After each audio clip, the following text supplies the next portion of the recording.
আজকে আরও একটা আনবক্সিং ভিডিও তোমাদের সাথে শেয়ার করব। এটাও নাইকার হট পিঙ্ক সামার সেল থেকে নেওয়া, আর আমি যেটা অর্ডার করেছি সেটা বোধহয় সবাই কিনে নিয়েছে, তো আমিও কিনে নিলাম।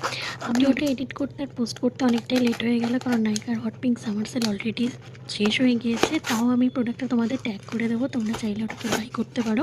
আমি অর্ডার করেছিলাম ডট অ্যান্ড কিজের এই স্ট্রবেরি টিন্টেড সানস্ক্রিনটা। আমার শেড হলো 03 স্যান্ড, আর এটা 3টে শেড অ্যাভেলেবেল আছে, তো তোমরা সেখান থেকে তোমাদের শেড অনুযায়ী বাই করতে পারো। ডট অ্যান্ড কিজের এই সানস্ক্রিনের ব্যাপারে রিভিউ আমি শুনেছি অনেক ভালো, তাই আমিও অর্ডার করেছি। আর আমি ফার্স্ট টাইম অর্ডার করলাম, আর এর রিভিউ ভিডিও খুব তাড়াতাড়ি আসছে, so stay tune for that. যেহেতু সামার সেল চলছিল, তাই যে কোনো প্রোডাক্ট অর্ডার করলে সেই ব্র্যান্ডের আরেকটা প্রোডাক্ট ফ্রি দিচ্ছিল। তো আমি ডট অ্যান্ড কিজের সানস্ক্রিন অর্ডার করেছিলাম, তার সাথে একটা জেন্টল ফেস ওয়াশ ফ্রি দিয়েছে। যদি আমি অন্য ব্র্যান্ডের ফেস ওয়াশ ইউজ করি, আমি সেটাফিল আর মামাআর্থ ইউজ করি, তো এটা একবার ইউজ করে দেখবো কীরকম। সানস্ক্রিনটা তোমাদের সোয়াচ করে দেখালাম, দারুণ একটা কভারেজ দিচ্ছে। আর রিভিউ ভিডিও নিয়ে খুব তাড়াতাড়ি আসছি। প্রোডাক্টের জন্য কমিউনিটি পোস্ট চেক করে নিও।